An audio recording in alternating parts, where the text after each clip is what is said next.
What is clear, what is very clear, Chair, is that there is broad acceptance and embracing of this budget vote. But I must also say that your support of the budget vote, members, I do not regard it as a blank check for us to not go and spend the money towards improving the lives of learners. We understand that it is conditional on us actually delivering against the work that we say we're going to go and deliver. And so we don't take it for granted or deem it as being a blank check. I want to wholeheartedly agree with Honorable Mashabela. Honorable Mashabela has endorsed the department's priority of prioritizing infrastructure.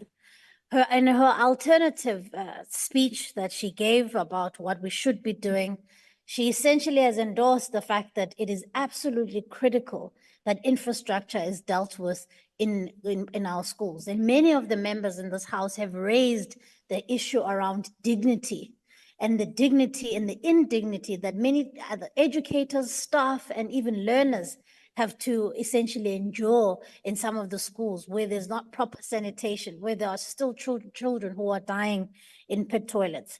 And many of these members have essentially raised this as a point. And I want to say that the deep inequalities that exist in our system are not lost to me or the team that I lead.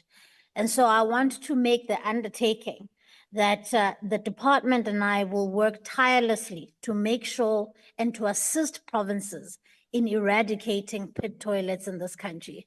It cannot be that after 30 years, there are still children who have to drown in this kind of inappropriate infrastructure, or still have to learn in places where there is no roof for windows.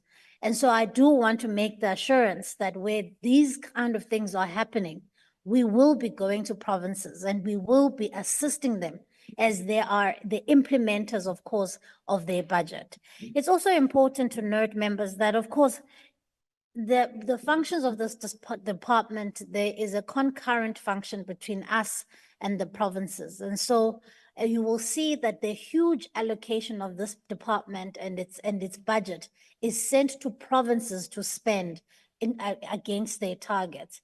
And so MECs do not report to the Minister of Education. MECs report to premiers. And so mine is a collaborative relationship where I have to work with MECs to make sure that budgets are spent, that workbooks, are delivered on time, that we are eradicating pit toilets, that we are making sure that teachers are safe at schools at all times. I also want to raise the point that the over 300 billion rand that we have in this department is also not one that can build roads and bridges, is not one that can create a safe learning environment. That is why it's going to be absolutely critical for me and the Deputy Minister to be on the cases of our colleagues in cabinet to say they have to come to the party. The issue around making sure that we deliver quality education in this country has to be a whole government approach. We have to get water and sanitation on board. We have to get public works and infrastructure on board. We've got to get the entire government working together to make sure that we can create and deliver a quality product where learners who leave the system in grade 12 leave having received quality education. And so that's why I want to also emphasize that the inclusion of the ECD and foundation phase in our system is absolutely key.